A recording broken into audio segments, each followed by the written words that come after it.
Ladies and gentlemen, again this evening, the Daily Classic has the pleasure of presenting to you the world's most eminent criminologist and crime commentator, The Shadow.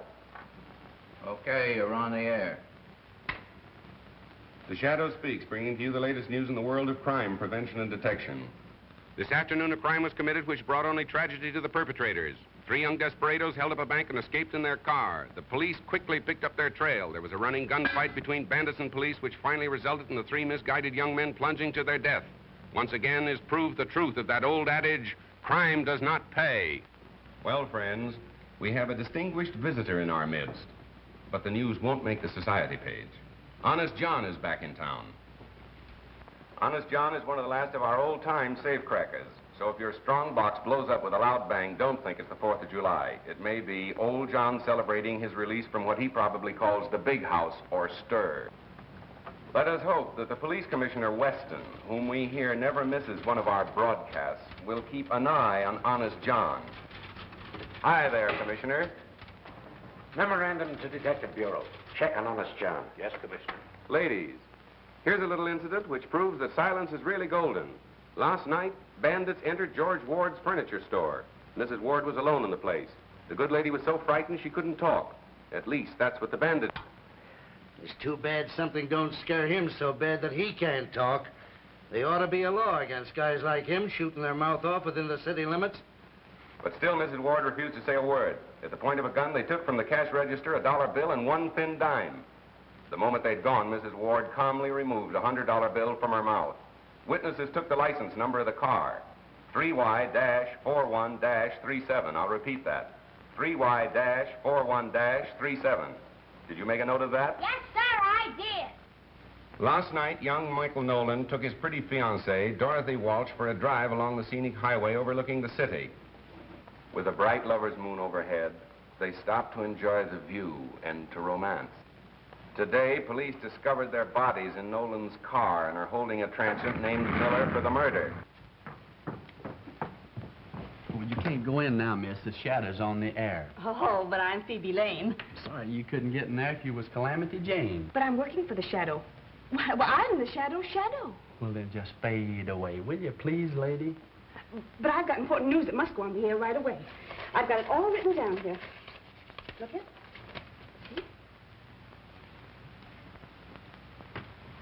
Last night in John Morgan's warehouse, not a creature was stirring, not even the watch. What I'm doing? This is my job. As robbers silently jimmied a window, they were greeted by cries of, "Get out, get out." They did. An hour later, when police stopped to investigate the window, the parrot was still screaming, "Get out, get out." Ladies and gentlemen, there seems to be a slight disturbance in the studio.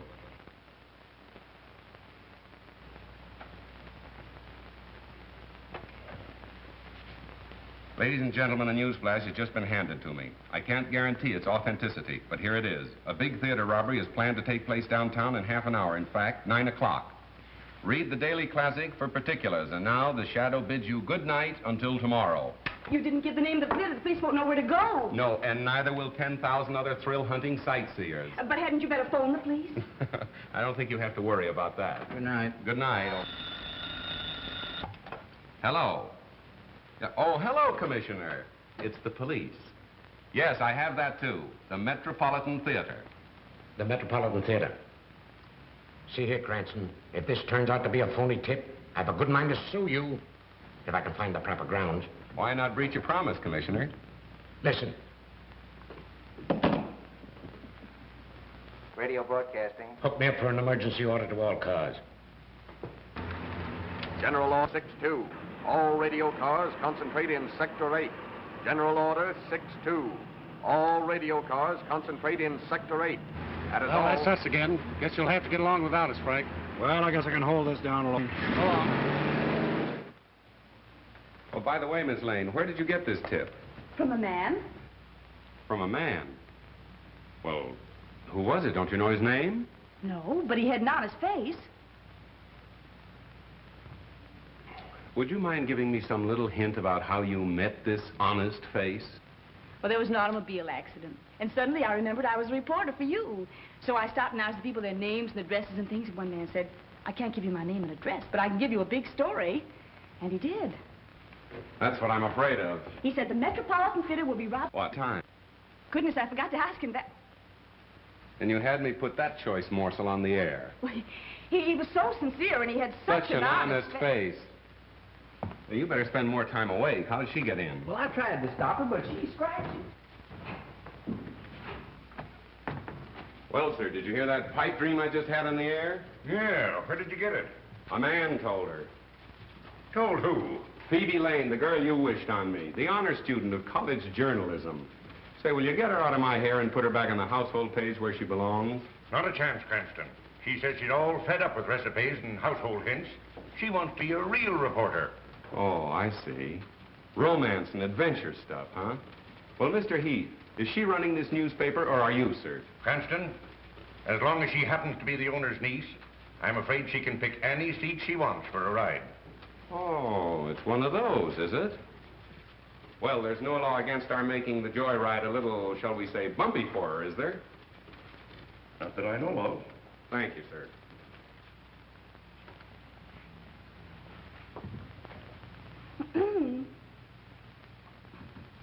Ladies and gentlemen, this is Phoebe Lane, the real brains of the shadow who thinks he knows all about crime. But the real crime of the age is the way he makes you think he's so smart, when it's really me that does the work all the time. Hello. I didn't see you. That's quite evident. I didn't mean what I said, Mr. Cranston. I hope you can forgive me. I wish I could forget you. Oh, if you think you're going to that Metropolitan Theater robbery without me, you're crazy. That is my story. Wait for Phoebe. Hello, Mr. Cranston. Now listen, Mo, you're a fine driver and all that, but you're not working for me. You mean I'm fired? No, but you will be if you insist upon calling me by name. Now remember, you're no good to me unless you don't know me. Okay, stranger. Where to? Metropolitan Theater. This is going to be thrilling, isn't it, Mr. Cranston? Yes, and dangerous, too, particularly for you. For me? Why? Well, when the crooks start shooting, it seems they pick off the girl first. I never knew that. No, a strange quirk in the criminal mind. Nobody seems to understand it. Oh, but I understand it. It's because they realize that the girl is really the smart one. They have to get her first. Miss Lane, why didn't you stick to the baby and biscuit end of the newspaper business instead of hurling yourself into the jaws of death? Because I'm tired of babies and biscuits. I want thrills, adventure, romance. Ah, but the household hint page is the place to find it. The home is the very symbol of romance. Oh, no, it isn't.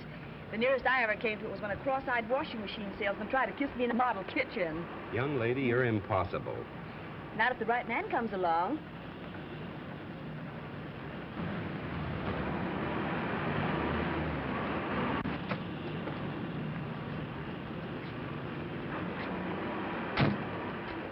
Hang around a while, Mo.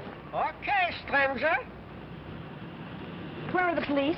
Oh, don't worry about that. They'll be around. Oh, well, we've got to warn the theater right away. Now, wait a minute. Let's do some window shopping first. Well, The boss of them all. Police Commissioner Weston in the flesh. And if this turns out to be a false alarm, he'll love me even less than he does now. oh, but I'm sure it isn't because he had such Such an honest face. Graham.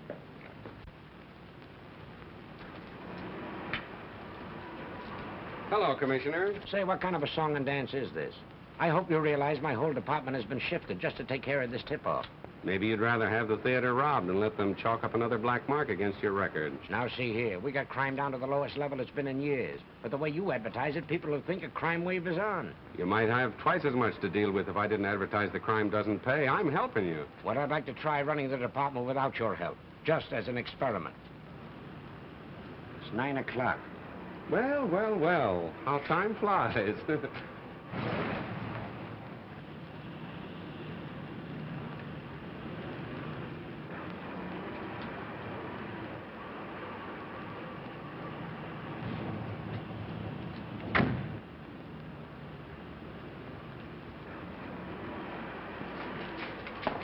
What have you got there?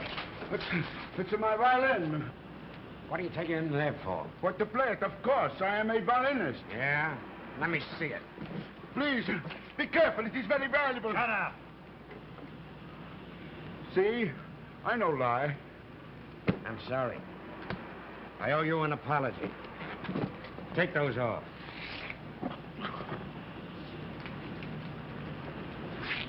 I ought to send you to jail for life for bringing me out on such a wild goose chase.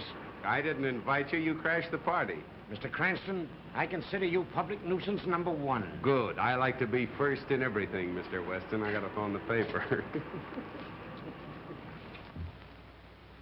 Hello, Heath. Cranston speaking. That robbery tip was just a gag to get the radio cars off their regular runs. Yes, I got a hunch something big is going to break elsewhere. Better hold page 1 in my column for remake. Oh, and have Burke stand by. Yeah, so long.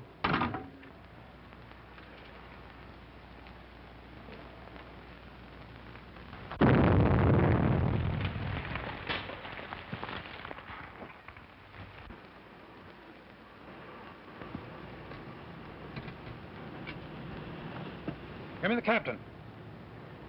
McCabe reporting, sir. Explosion in 93 Madeira Drive. Yes, sir.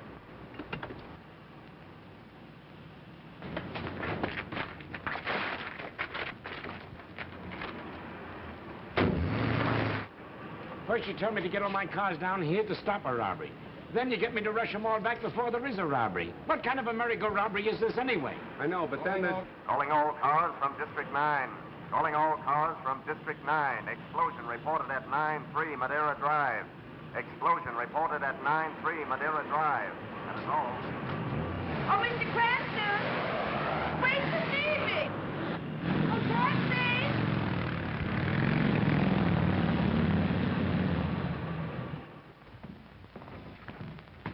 Mr. Cranston, kindly keep your fingerprints to yourself. Riley, take the door.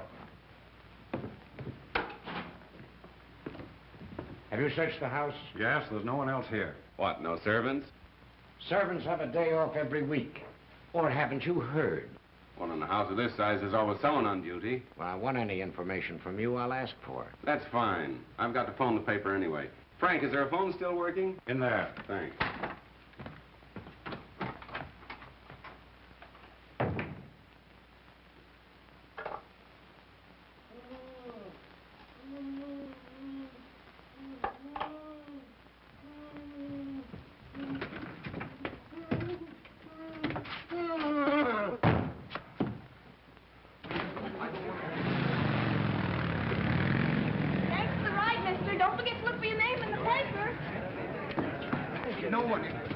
Stand back, lady. Oh, but I'm a reporter. I'll show you my press card. No reporter. Oh, but officer, I've got to make good on the story. I've got a sick mother. Oh, yeah? Well, your mother's going to have a sick daughter if you don't scram out of here. How many of them were there? I really can't say, sir. Oh, come on. You must have some idea. Think back. I think there was only one, sir. I was grabbed from behind. Oh, I'm so shaky, I think I'd better go to bed. All right. Thank you.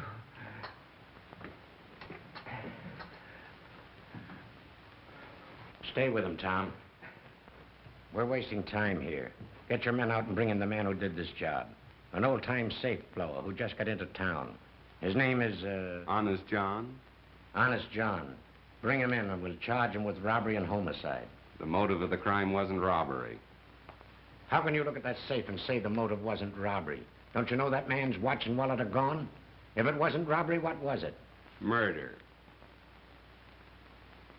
If it was robbery, they'd have taken the bonds, wouldn't they? Marvelous powers of observation. Why do you use the word they, Mr. Cranston? Because one man couldn't have done all this between the departure of the radio car and the time of the explosion. As I recall, you gave the impression Honest John was a very fast workman. Right. And much too efficient to be guilty of a botched-up job like that. That blast wasn't set to blow a safe.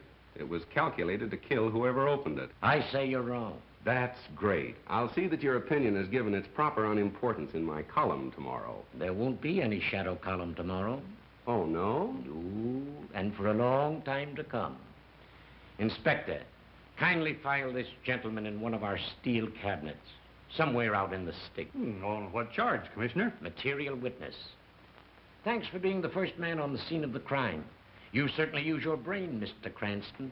I wish I could say the same for you, sir. Oh, never mind those things. I don't go in for flashy jewelry.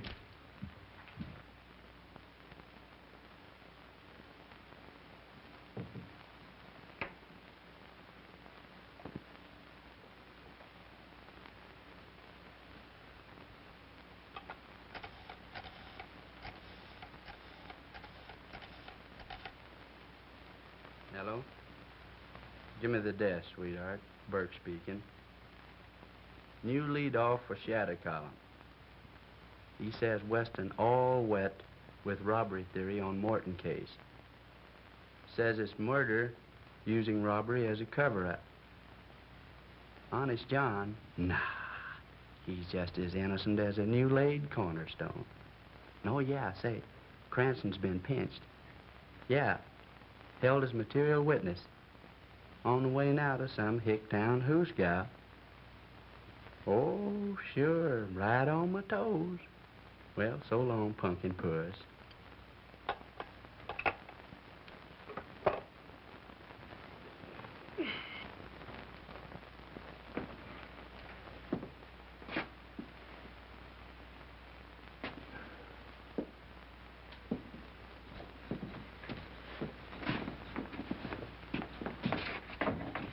Take it easy, boys. I only want one of you for traffic court. You.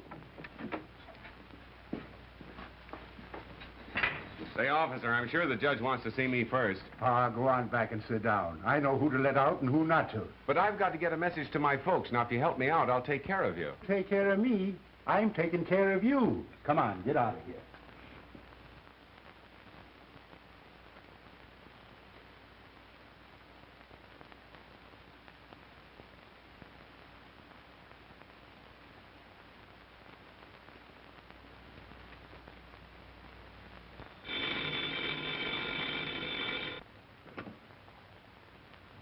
Hello, Heath.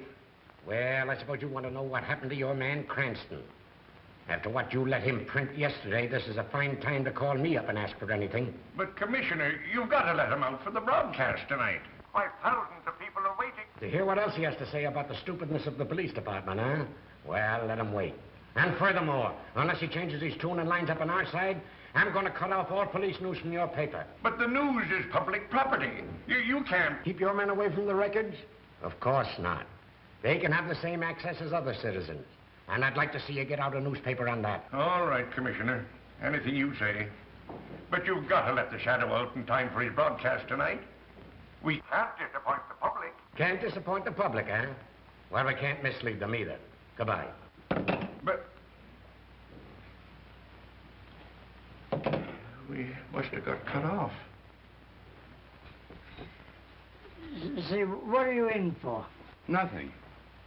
You mean you've done nothing? Absolutely nothing. They're holding me without charge. Oh, well, now that son scrumptious. That's the greatest. I never heard such a thing in my life. They can't do that to you. Hey, jailer! Pardon me. Hey, jailer. Keep your shirt on. I'm taking you out right now. Me? I don't want to go out. I've got a right to stay here. This is the man who wants to go out. Listen, tell that to the judge, and he'll take care of your friend and you, too. Oh, don't you worry. Everything's coming out. Now, wait a minute. Don't handle me so rough. Oh, don't worry. Everything's coming out all right. Goodbye, old boy. I'll see you soon. I'll see you some more. Good luck. Have a good time. Now, just a moment. Wait. I'll just be listening. Everybody gets out but me.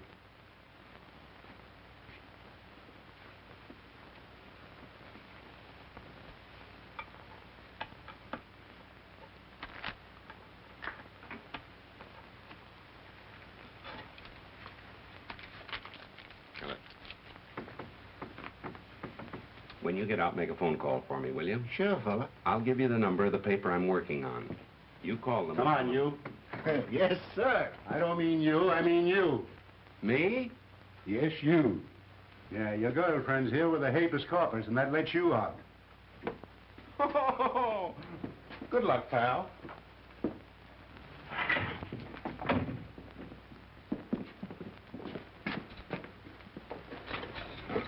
Nice little Phoebe to call for you. Yes, thanks a lot. Don't thank me, thank Mo. How much was it this time, Mo? Is this a place to talk business? Don't worry, it'll be on your bill. There, too. The office. Okay, stranger. Cranston. Well, he must be here. When he goes on the air in a few minutes. Well, where is he? You looking for me, sir? With millions of people about to tune in on your broadcast in a few minutes, I should worry where you are. You don't think I'd miss an opportunity to pay my respects to Commissioner Weston, do you? Now, look here, Cranston. You've got to lay off Weston. I see. He's been sticking a knife in me with one hand and patting himself on the back with the other, and you fell for it. You're smart enough to report crime without deliberately antagonizing the entire police department. Well, I try to take care of myself.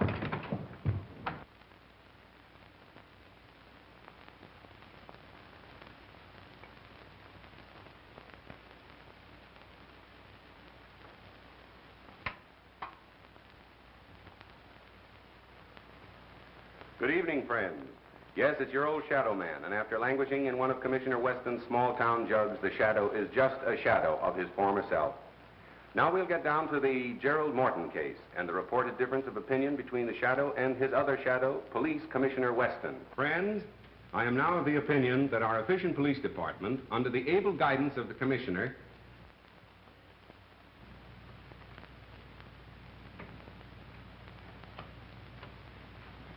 Ladies and gentlemen, an emergency has arisen in the studio, and we must pause briefly for station identification. Listening to station EMOR of the Daily Classic. Our program will continue in just a moment. Well, John, what can I do for you? So you're the guy that reminded the cops I was in town. But I spoke of you in a very complimentary way. I said you were tops in your profession. No man can ask for more than that, can he? Yeah, but you sounded off that I'd done that amateurish Morton job. That's my beef. Now listen, when I was cracking safes, which I ain't no more, I was so good I could lift the door off, lay it on a blanket as gentle as a mother's kiss. I know that, my friend. I ain't no friend of yours. Now, you turned the heat on me, and you're gonna turn it off, see? Now, go ahead. Start talking. Tell them who really done that job. Go on. Right into that microscope. But I don't know. If you can't think of anybody else, tell them you done it.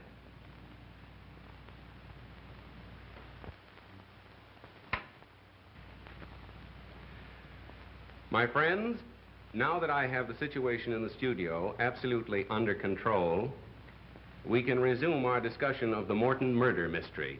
Why was Gerald Morton murdered? He is said to have been a good man, a charitable and benevolent man, a man without enemies. But although Mr. Morton's character seemed almost too good to be true, other men, supposedly paragons of virtue, have met violent ends, and investigation has developed some extremely unsavory facts. If my own investigation should develop a hidden side of Mr. Morton's life, I shall tell you all about it tomorrow. Well, what about me? I can now inform the police commissioner that Honest John is absolutely innocent of the explosion which caused the death of Gerald Morton. As a matter of fact, John, that job wasn't up to your usual professional standards, was it? No, I done better than that when I was still wearing short pants. Surely. Now, I ain't squawking about the cops pinning a murder on me, but when they tries to hang an amateurish job like that Morton blow up on me, I resents it, see? Naturally, naturally. I'll get him. Take a general order. Effective immediately. There you are, ladies and gentlemen. You've just had the pleasure of hearing Honest John in person. You mean I was on the air? You were, John, and thank you.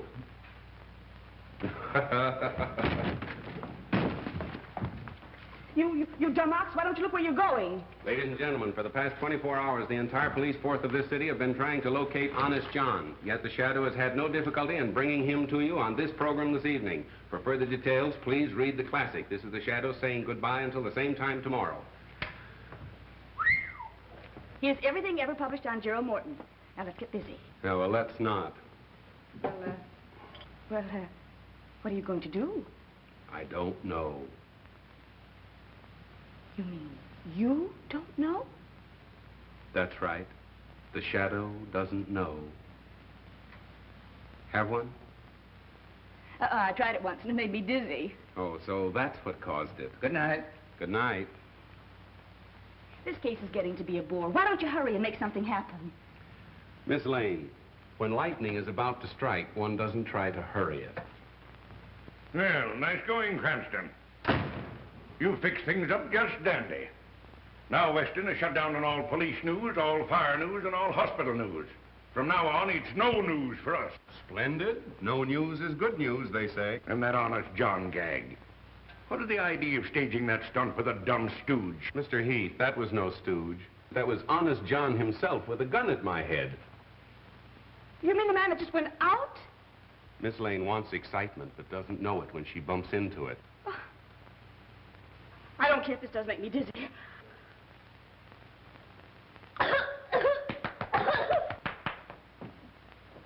Oh, hello, Matt. How are you? Well, where is he? You mean Honest John, I suppose? Yeah. I do believe, as he'd say himself, that he's taken it on the lam. Why didn't you hold him? Well, why should I? I'm not the police commissioner. Then quit acting like a chump.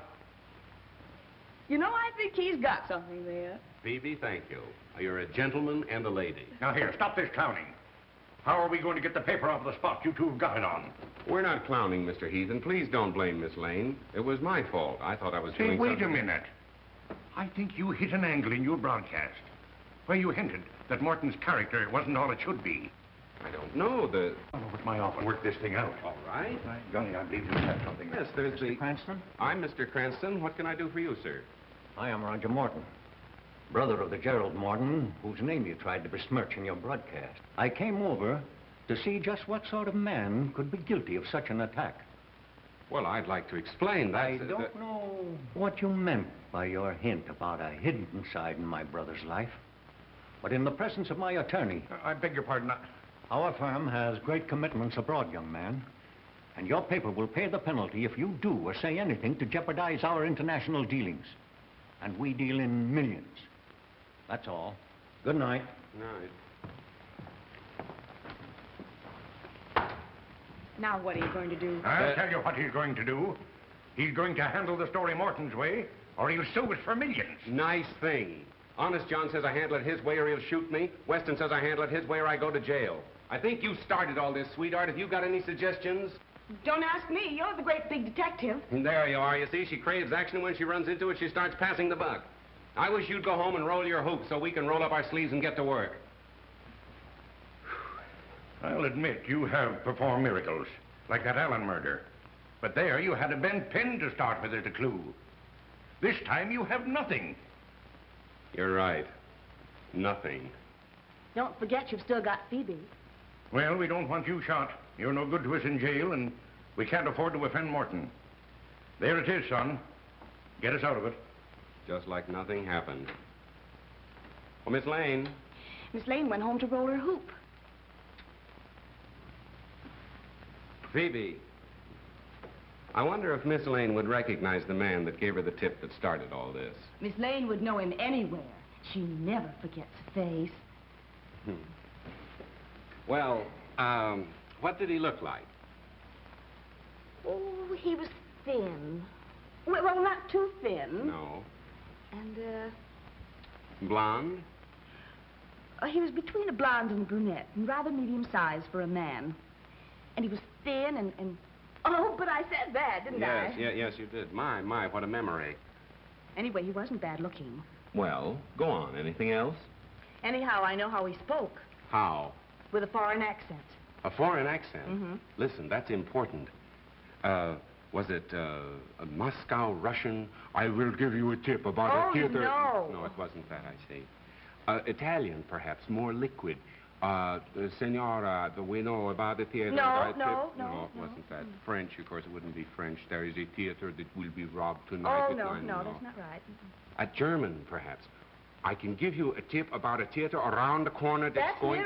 That's nearer. Perhaps a little finer, huh? Viennese. I can give you a tip about a theater around the corner that... You've got it. That's exactly the way he spoke. Fine. And I'm sure I'd recognize him now if I saw him. Good. Thank you, Miss Lane. Now you can go home.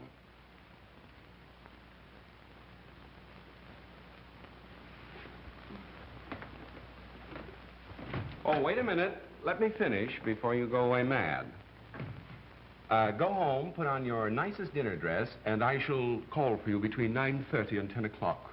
You mean I'm going to be wined and dined for remembering his accent? No, sweetheart. The idea is to find the man. I don't get it. When you want to find an American, you go where he works. When you want to find a foreigner, you go where he dines. My, but you're clever. Let me see now. Should I wear black or blue, or You'll wear black and blue if you don't hurry. Scram, sister.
I'll go for another few. More caviar, madame? Oh, no. No, if I eat any more of that buckshot, I'll pass out. Don't you dare pass out until we find that man.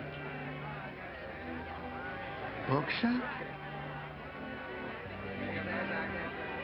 Oh, 1:30. I've looked at so many men that they all look so tired. I thought you wanted to be a reporter. Now, listen, you stick around until we find the man, then you can go home. Go home the very minute the fun begins? No, me. I'm not going to do all the hunting and then miss the shooting. Oh, now be reasonable, will you, Phoebe? You're the boss niece. I can't let anything happen to you. Why did I have to be born a relative? Why couldn't I have been born an orphan or something?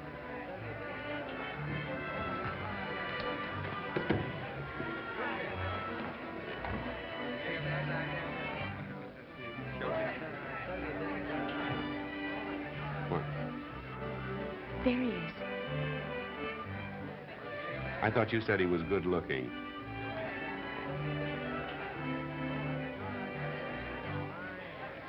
Are you sure that's the man? Positive. I'm sorry, sweetheart. You'll have to scram.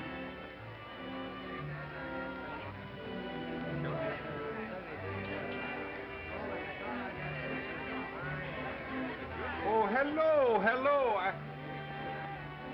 Oh, I am sorry. I have made a mistake. You are not my old friend, Captain Litzman, as I thought. My mistake was a natural one. You know, I have not seen Litzman since we flew together in the war. I see you are an ace also. May I know the name? Mine is Stolsky, Baron Stolsky. I'm called Floto. And this is my friend Starkov. How do you do? I was told when I arrived in America recently that I could meet and make friends with many people of my own class. I am glad that is so. Waiter, gentlemen, what will we drink?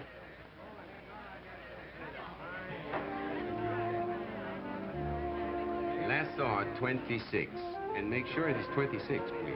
Très bien, monsieur. Hello, darling.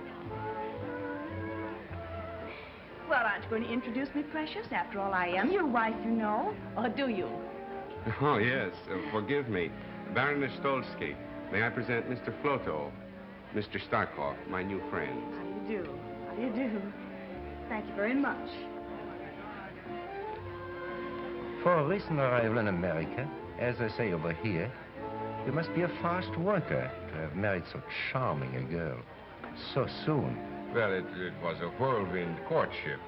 We met on Wednesday, I proposed on Thursday, and well, we were married on the Statue of Liberty. You met her through her newspaper work?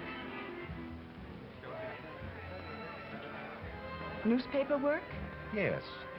You're a reporter for the Daily Classic, are you not?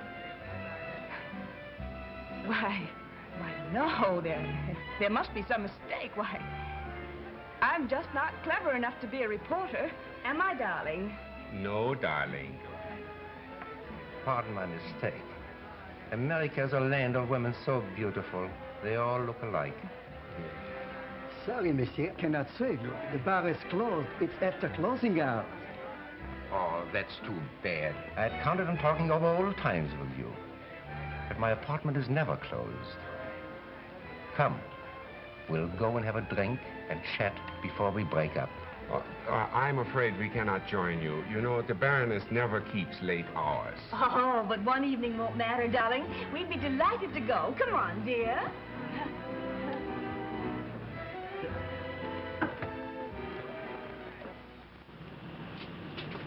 Taxi? Midtown Apartments.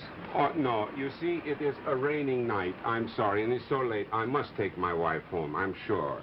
But the Midtown Apartments are not far from here. Yes, darling, and I'd love to have another drink. Oh, darling. Oh! Easy. You see, my wife gets these attacks, you know, when it's late and raining. I must take her home, but we will see you tomorrow for luncheon. At the Hofbrau at 1. Luncheon, 1 o'clock punctually. Good. Yes. Well, 12 Dutton Street. okay, Spencer. Good night, gentlemen. Good night. Good night.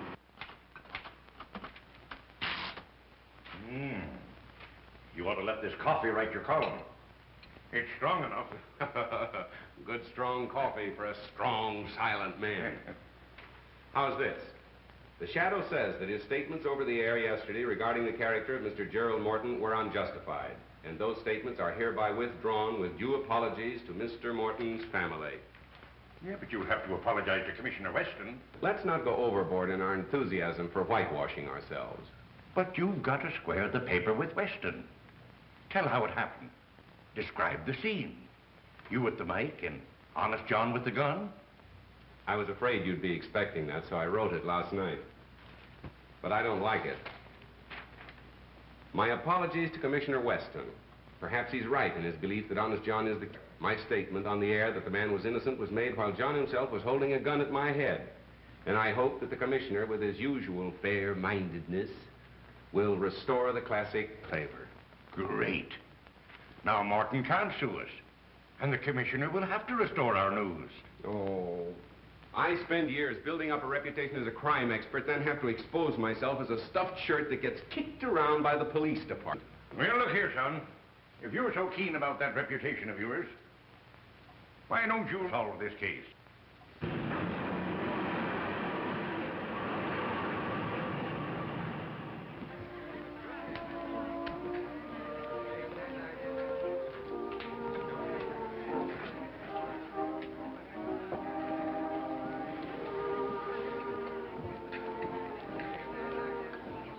Well, did you check? Who is he? The Shadow, the criminologist.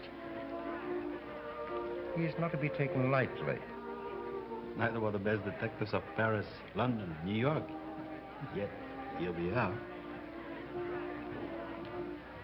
An amateur. Well, Mr. Cranston, how are you feeling this morning? Now listen, Mo, for the last time. If you ever call me by name again or recognize me or even speak to me before you're spoken to... I'm fired. That's right. Okay, stranger.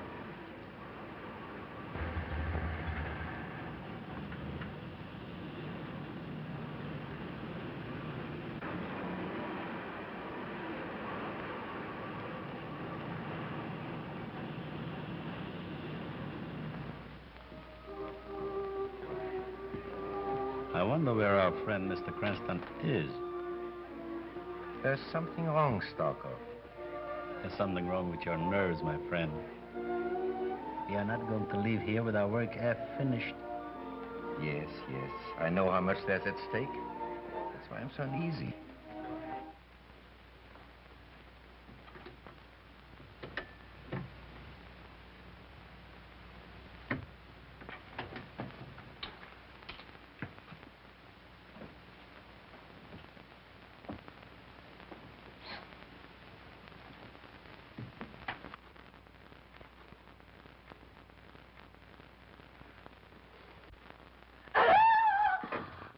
That's right. Tell everybody we're here.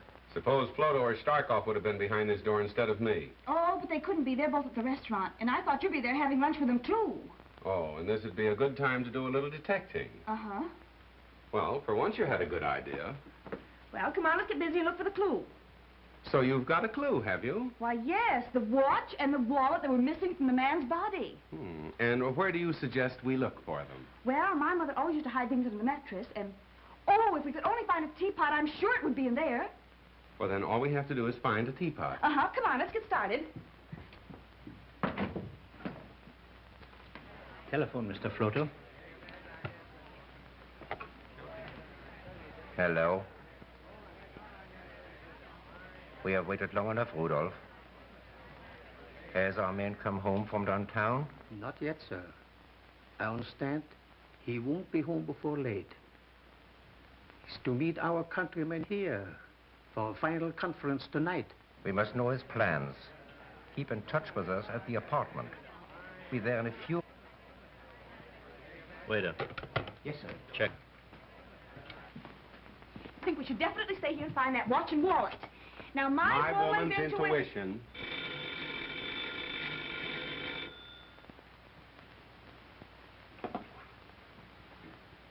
Hello? This is Floto.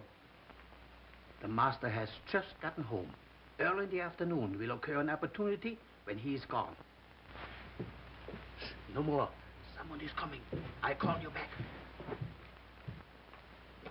What's happened? Just a minute. Operator, can you trace that last call to this number, please? But it's important. Oh, I see. Thank you. Are they going to trace the call? Oh, they can't trace a call on a dial phone. What are we going to do now? Well, wait till he calls back. Till who calls back? The fellow I just talked with.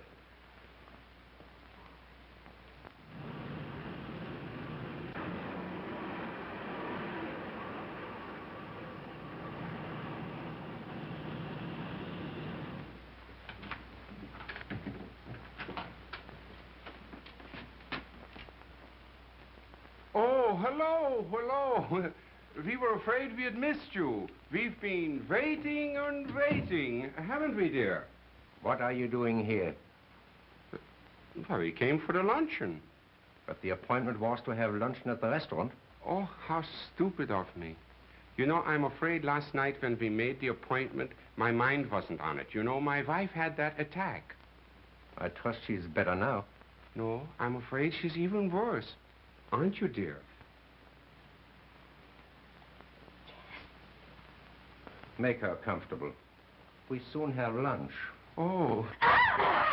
Oh, poor darling. No, you see, she's getting another attack. I must take her for the air right away. Just a minute, Mr. Cranston. Your hand, Mr. Shadow. What do you suspect us of? And why? Oh, well, now, you'll have to listen to the broadcast to hear that. You see, our business is to get interviews, not to give them. Isn't it, sweetheart? Yes, sir. And may we go now? No. Now that we have you here, you're going to stay. Take your time, mister. Taxi stranger? Scram, Phoebe. Thanks for your hospitality, boys. Nice work, Mo. Mo? I thought we were strangers. Have a cigarette, pal?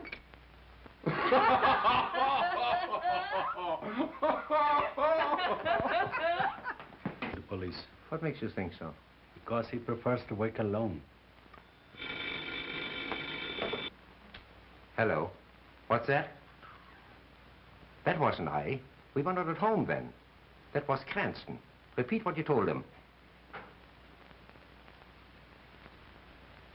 It's Rudolph.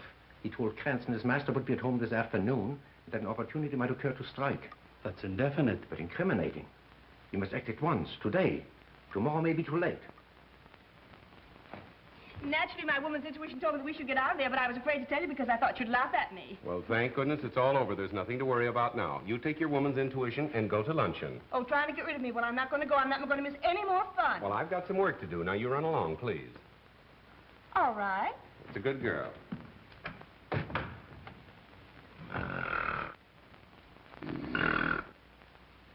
Bert!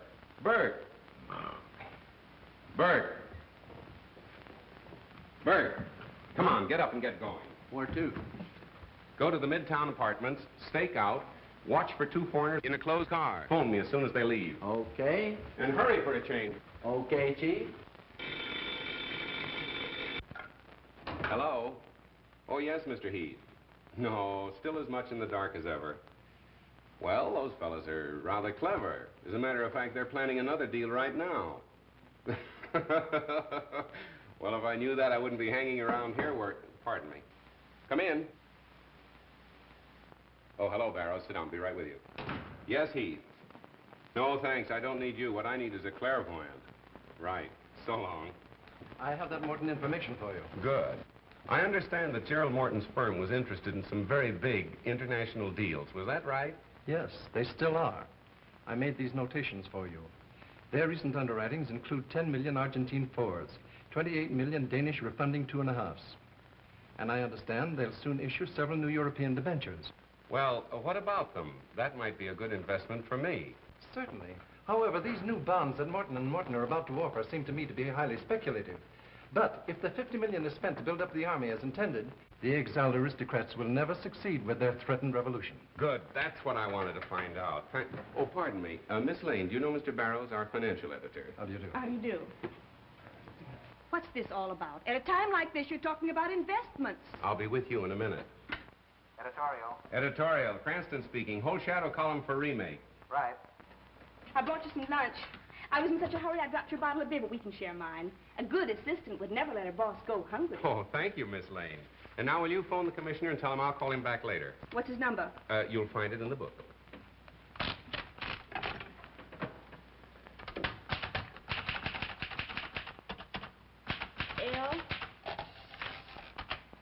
L-A-6 7 2 4 9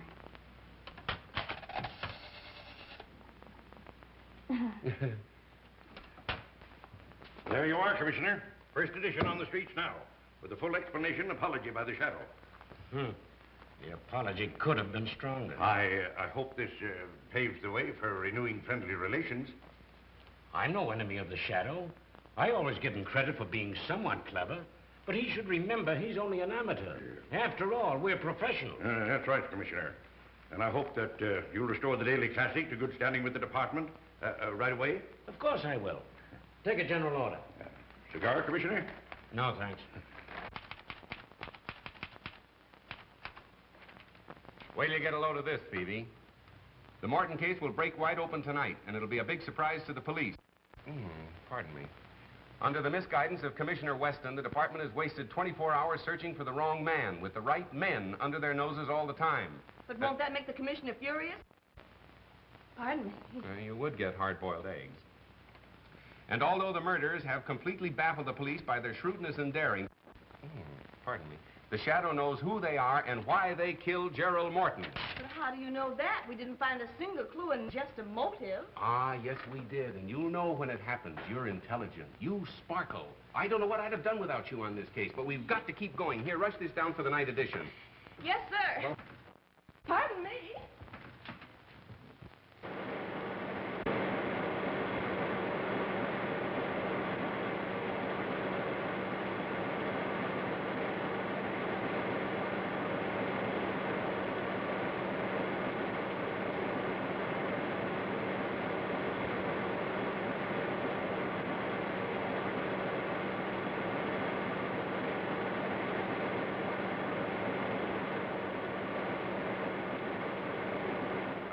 You not to fight, Weston. You've ruined the paper with your grandstanding. Even if you have added 100,000 new readers to our circulation. Maybe you're right. Maybe I did pull a boner. I did it to keep the confidence of our readers, to prove that we've tried to expose stupidity wherever it exists. For years, we've been trying to educate them and their children to obey the law. Now, maybe you're willing to undo all the good we've done, but I'm not, Mr. Heath. Well, neither am I. But I've got the paper to think of. Suppose you're wrong in this case. Why, they'll laugh you out of town. What if you don't solve this murder this afternoon? Then I'm through, washed up. No more shadow column and no shadow. But if I'm right and Weston's wrong, he's the one that has to change his tune. He'll have to work hand in hand with me, and between the two of us, there'll be so little crime in this city, it'll be a crime. That's the spirit. Now you're talking. Yes, sir. I makes 4 straight passes right in a row. Then I picks up them dice again, breathes on them, and I said, come on, baby, Papa needs the dough. And right there, the little cop comes along. Oh, man.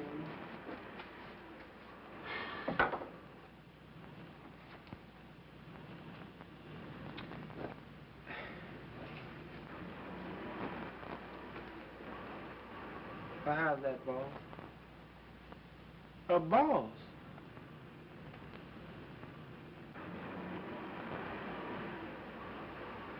Shine 'em again, will you, boy? Again? I done shot him 3 times.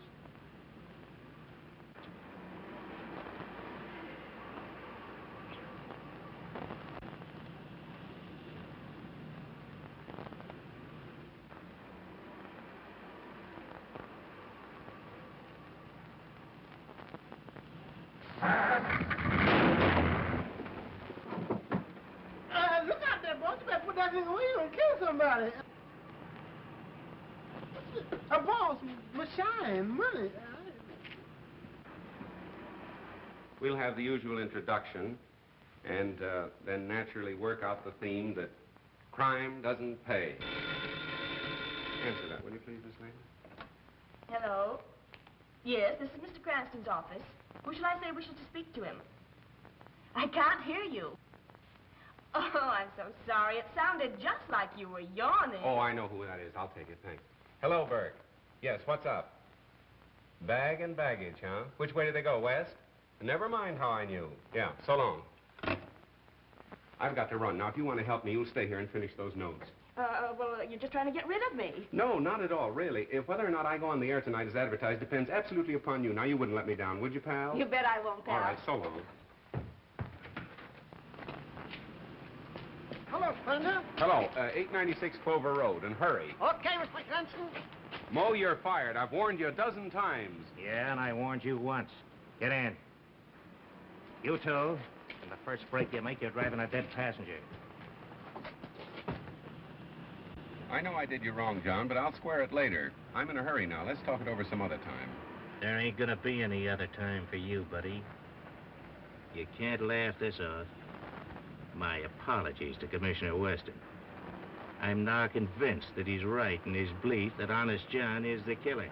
Oh, that's only the first edition. I had to red apple the commissioner. Wait till you read the final edition. This is the final edition for you, buddy.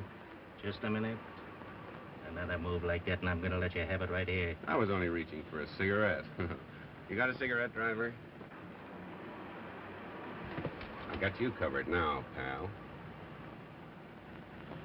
Well, suppose you left the pen, and you want to go straight. You come to town looking for an honest job. What do you get? A bum murder rap hung on you. You really want to go straight, John? On my word of honor. Have a cigarette. Well, now go ahead and plug me. Anybody dumb enough to fall for that one's got it coming.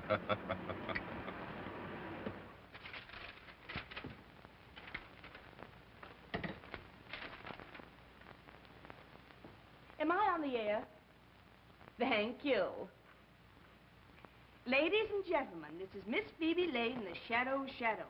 If Police Commissioner Weston is listening in, I should like him to know that the Shadow and I think he's the world's prize sap, and we intend to leave no stone unturned. The Shadow knows who killed Gerald Morton and why. We'll be on the air at 8 p.m. this evening as usual. Well, we'll see about that. Matthews, what's the law covering withholding of evidence from the police? Section 164, Revised Criminal Code, sir. Get out a warrant for Cranston and pick him up at once. Yes, sir. And now, ladies and gentlemen, I'll give you my own story of how I helped the Shadow to solve the Gerald Morton murder mystery. In the first place, Commissioner Weston and his very dumb stooge, Detective Inspector Matthews, were off on a false scent, as usual, and... Keep right on, sister. You were going great. Oh, I'm so sorry. You frightened me so I didn't know what I was saying, and I never know what I'm saying when I'm frightened. Do you want to see Mr. Cranston? Yeah, just to say hello. You're not going to arrest him again. Oh, no. Cranston and I are old personal friends. Oh, then I can tell you where he is. He's out in the Morton case. Ah, Morton. Thank you. Be sure to thank Mr. Cranston for me. Well, thank you, Mr. Matthews. I certainly will. I'm sure he'll thank you. Mm-hmm. Goodbye. Bye.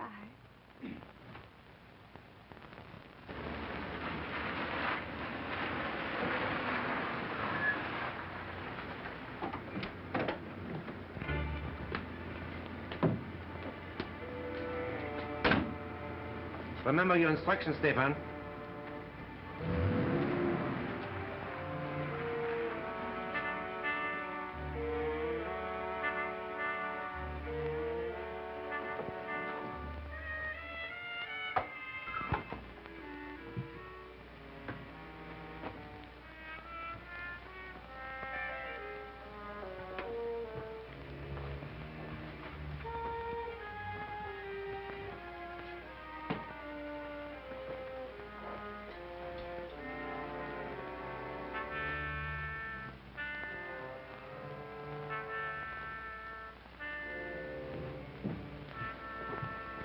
Sorry if I kept you waiting, gentlemen. Our appointment wasn't until later. We are not the men you are expecting, but we are here regarding the same matter. Won't you sit down?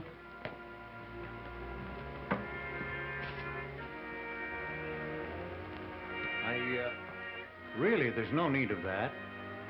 The The business is out of the confidential stage, and the deal is about to be concluded. The deal will never be concluded.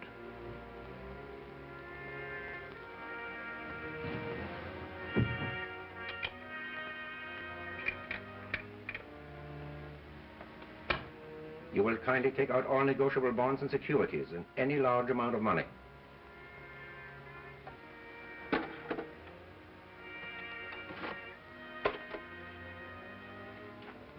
This is all I have of value here. Mrs. Morton's jewels and the bulk of my holdings are in a bank vault downtown. And if you want to... This is not a robbery, Mr. Morton. This is a matter of international diplomacy. These bonds represent much money, do they not? $100,000 or more. I don't see what ends you can gain by killing me. Let us review the history of the loan you were about to make tonight. 3 years ago, a French banker was about to lend that money. He died in an auto accident. The loan was next negotiated with an English financier who was very much devoted to his wife, Mr. Morton. He committed suicide. So you see, we have many ways of taking care of those who oppose us. But say you did kill me. There are other banking houses. You can't prevent them all from dealing with your country. We intend that the death of both partners and Morton shall throw this bond issue into such litigation as will hold it in the courts indefinitely.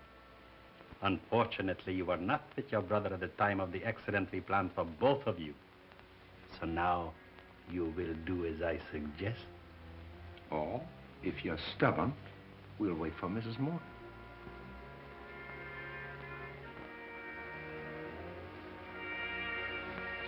What do you want me to write? The death of your brother will make necessary that you account to his estate for your interest in the firm, will it not? Of course. Good. We take these. Your accounts are 100,000 short. You are faced with exposure as a faithless partner, as a thief of your brother's money. You understand? Now you know what to write, Mr. Morton.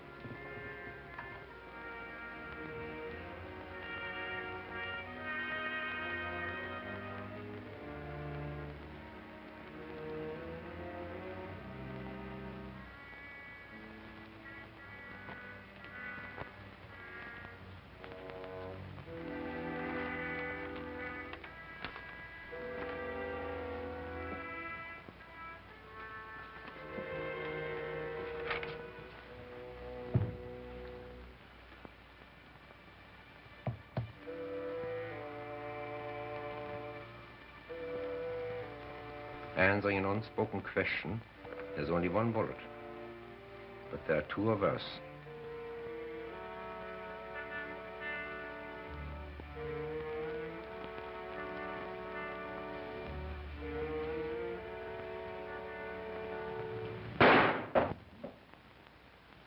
Good shot, John. Are you surprised to see me? You won't need this now, Mr. Morton. Oh, Floto, I thought you were clever. Even a small-town constable could spot that concealed weapon. You better let me take care of that, Mr. Morton. Watch him, John.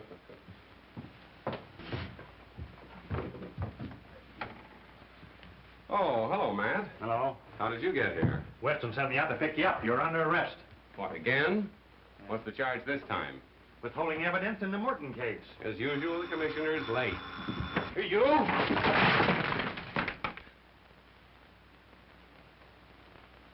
If it's my last act on Earth, I'll put you in jail for life. Okay, you're on the air. The Shadow speaks, announcing that the Morton case has at last been solved and the murderers are now in the custody of our able police. This has been one of the most baffling cases in the Shadow's experience, a case without a clue. Murderers too clever to be caught by ordinary methods, and had it not been for the able cooperation of the police department, the case would still be unsolved. I have already handed Commissioner Weston a bouquet today. But now I wish to do so publicly, and to compliment him for his shrewdness in causing the killer to think he and his men were following a false clue. As a result, the murderer and his accomplices were later taken in the act of attempting the life of Mr. Roger Morton. For the complete story, read the Daily Classic. And now, my friends, I'm going to ask Miss Lane, the lovely young lady who assisted in the solution of this crime, to tell her own story. Ladies and gentlemen, I give you Miss Phoebe Lane.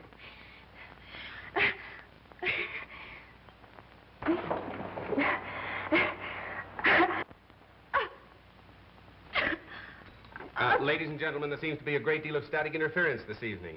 And anyway, we thank Miss Lane for her very vivid description. The Shadow speaks. Ladies and gentlemen, crime does not pay. The Shadow bids you good night till our next broadcast.